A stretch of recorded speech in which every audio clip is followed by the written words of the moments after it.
According to the CDC, U.S. marriages have rebounded to pre-pandemic levels, and divorce rates are continuing a downward trend. If you're planning to get married or you're a newlywed, research psychologist and psychotherapist, our friend Dr. Frieda Birnbaum is joining us live to share some advice for couples of all ages, right? For everybody, whether you're married or you're not married. By the way, you can go ahead and save this and put it on your wall. So when it's your time, hopefully there won't be too many arguments, but it'll help a little bit, I think. I don't know. I need all the help in that department I can get. We might be here for hours, Dr. Birnbaum. I don't think so, No, but that's you're okay. Sweet. Okay. I don't think so. So talk to us. Talk to us about what couples should keep in mind when it comes to communication, right? Especially for the new ones. And if you're newly married or perhaps you've been dating for years and you get married and you move into the same house, communication can change, right? Absolutely. It's very difficult. You know, marriage is a place where you do argue. Where there are conflicts. So expect that. And especially, you're right, you know, do you communicate in the right way? Because some people get very anxious and some people want to solve the problem right there and then. And others really want to wait and resolve it slowly. So it's important to know which one of these people you are. So when it does happen, you have more patience and you have some tools to work with. So what we're saying, conflict can be healthy. It's in fact normal. It's just knowing that threshold, right? Yes, absolutely. You know, it's how you argue as well. Women tend to be hysterical. Okay, to say this, they remember things from the past, they bring it up. Men tend to be silent, so they have everything inside them. And that's because they're preconditioned as children.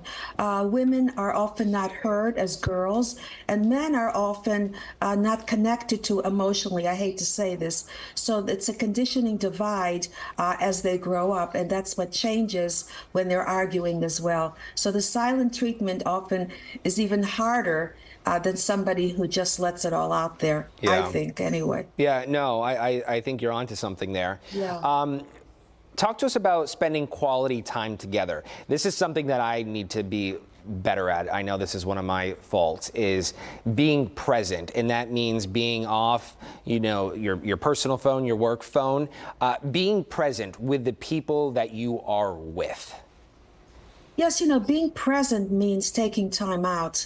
So every weekend, go away. Once, you know, go to a restaurant, have a date.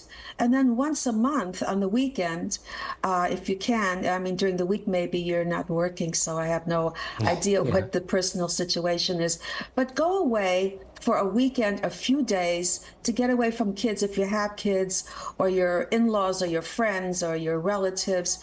And don't spend time talking about your problems. Get dressed up as if you were a date and you're trying to impress. So don't talk about anything except positivity, where you're going, what your plans are, what you want to do in your life together. And that's something that'll spark feelings again. So when you get back, the feelings that you had when you first met will be revised again. Oh, look at that. That's a good, yeah, sometimes, right? That's a good point. Sometimes it helps. Or it could do just the opposite, right? Depending on the occasion. Hey, Dr. Birnbaum, talk to us about, you know, I think oftentimes when people think of marriage or unions or bonds, relationships, that doesn't mean you necessarily have to spend every waking minute together. It's really important for people within relationships, individuals, make time for themselves. Yes, you know, women have this problem. They become very dependent, less so now as they're more educated and have high status careers or careers in general. And then they blame the men for controlling them.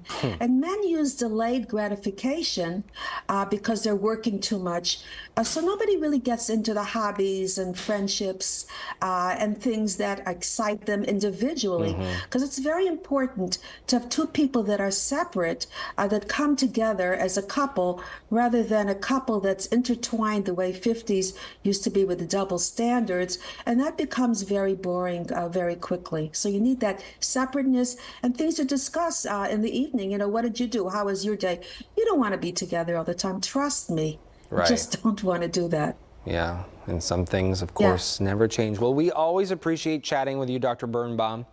Yes, and remember also, when there's conflict, you can resolve it by just having an appointment once a week, sitting down together, talking about it, even talking about things before they happen.